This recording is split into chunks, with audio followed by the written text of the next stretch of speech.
What's up, losers? Today I'm bringing you another installment in my r/Nice Guys series. It's gotten off to a bit of a slow start compared to my Fat Logic series. But I'm starting to have a good feeling about this one. It's really starting to come along. After all, who doesn't love a nice guy, right? But anyway, this is episode 5, let's get into it. So hot. Thanks. Let's get this straight. I wanna bang you. No. Not into men's. It's fine. Not into men like you. Yeah. When you judge people early. Thanks though, stupid beach. Ha ha ha ha. Ha ha ha. Oh my god, this guy's great. He literally goes straight to, I wanna bang you, but then he's upset about her judging him too early. Like, my man, if you didn't want her to judge you so early, maybe you should have gone for a more conservative approach. You know, ease into things, have a bit of a conversation, try to build up a flirty atmosphere over time, rather than just flopping your dick on the table right off the bat. LMAO. Don't get me wrong, I don't think there's anything wrong with making your intentions clear early on. It's probably better than the way some of these guys try to weasel their way into women's lives, but if you're going to take such an extreme upfront approach, you do kinda have to accept that you're going to strike out a fair bit. Most women are probably not going to jump straight into bed with you without so much as a how's it going. And that's okay. You can try again with someone else. There are, after all, plenty of fish in the sea. What you can't, or at least shouldn't, do, is get salty like this, when the lowest of low effort plays fails, and insult the woman for not being up for it. Like, you can't get mad at a woman and call her superficial, when you showed absolutely no interest in her other than as a sexual object. And when your idea of putting your best foot forward was basically to wave your dick around. Just take the L and move on. There's no need to be a childish sore loser about it. Oh, and I almost forgot. His initial assumption that she must not be into men, just because she wasn't desperate to have sex with him, is hilarious to me. Like, how high an opinion of himself must this guy have? The implication of his assuming that can only be that he regards himself as the absolute pinnacle of all masculine prowess. If he doesn't do it for her, no man possibly could. All I'll say is, I hope for his sake that this guy is hella good looking. Because he's not going to be winning over many ladies with his wit, charm, or sparkling personality. Haha. Oh, hi. We haven't talked for a while. I know, sorry. Just been busy. I have to get something off my chest. What is it? I'm in love with you. Oh, I'm sorry. I don't like men. But please just give me a chance. I don't like men. I've been so nice to you. You owe me. Oh dude, you think women owe you something? 'Cause you treat them like human beings. I've treated you better than anyone else. Why are you friend-zoning me? I don't like men, and you're the one relationship zoning me. So shut the frick up. It's not my fault I don't like you.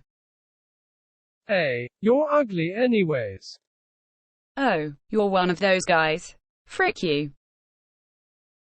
Man, these guys really do fit into the nice guy trademark stereotype perfectly, don't they? Like, you don't even have to read between the lines to find this guy's sense of entitlement. He just comes right out with it, and literally says that she owes him because he was nice to her. Yuck.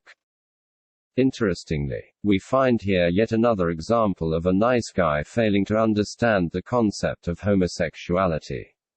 Which is a little strange to me, because when I try to put myself in the shoes of one of these guys, I would think that the other party being a lesbian might not be the worst outcome. These dudes clearly have really fragile egos. And I would have thought that being rejected on the basis of their gender, rather than them just being unlikable creeps, would at least allow them to save face a little. But they don't seem to go for it. I don't think it's because they actually love the women they're talking to. Because manipulative behavior like this is clearly not love. At least, not as I understand it. The only explanation I can come up with for why they won't accept lesbianism, then, is that they have such little respect for women that they can't stand the thought of quote-unquote losing to one. Which is moronic, obviously, but that's what I think is going on. My other random thoughts on this post are: 1. It's funny seeing him try to save his pride at the end by calling her ugly. This need to have the final word, even after being thoroughly humiliated. Also seems to be a nice guy staple. It's pretty pathetic, but it's always good for a laugh. And 2. What a relief it is that these guys are so inept at manipulation. Right, like, immoral though they may be. I imagine that the kinds of tactics that this guy uses, guilt tripping, trying to establish a sense of obligation, etc., could be really effective if used by someone more capable. This guy obviously has the suaveness and subtlety of a brick. But if someone with any kind of intelligence or social skill attempted a similar strategy, well, it's a scary thought, isn't it? Frick this uni. Been crushing on someone for months. Never talked to them. Waiting for the right moment. Watched them for ages. Today build up the courage to buy her flowers. And she doesn't even care. She says she has a boyfriend. I know that's a lie. And then when I call her out, she calls me a creep. Fricking sick of females at this uni.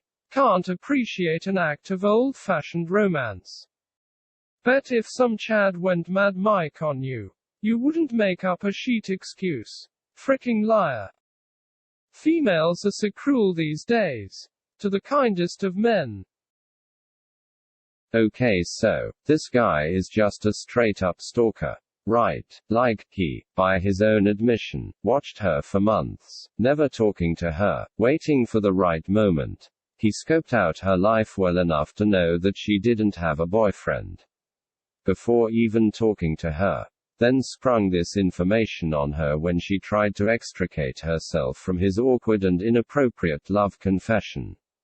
I honestly feel for this woman. Being in a situation like that must be terrifying. And any guy who would behave like this is basically a scumbag in my eyes.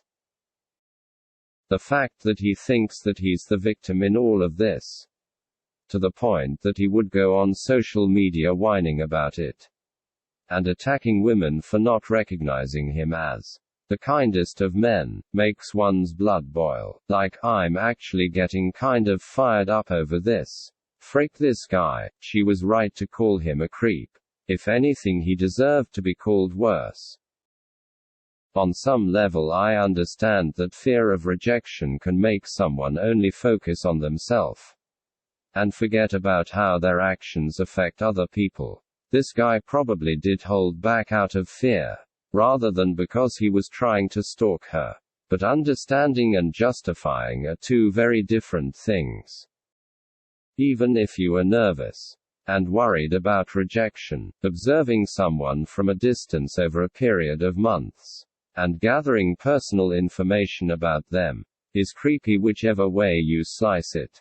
And using this information as a weapon against them is even worse. If you are attracted to someone, and you want to get to know them, you basically have two options. Either pluck up the courage to go and talk to them like a normal person, or accept that you're not ready to put yourself out there like that, and give up, because the way this guy went about things is just not the way. As an inconsequential aside, what does he mean by Go Mad Mike. What is Mad Mike? Is that like some weird mix-up of Magic Mike and Mad Max? I'm confused. If anyone knows the answer, please enlighten me. But yeah, in summary, screw this guy. Stalking is definitely not cool, and neither is being a whiny little prick about it. 0 out of 10 do better. Well, that's all I've got for you today. I hope you enjoyed looking over these posts with me, and hearing my takes on them. What do you think? Is "I wanna bang you" a good conversation starter? Do women owe men their affection for being nice? Does stalking qualify as old-fashioned romance? Let me know in the comments. As always, don't forget to like and subscribe, or I'll show up at your house with a bouquet of flowers and it'll be really creepy and weird and you'll hate it. Just kidding, haha. Anyway, catch you later.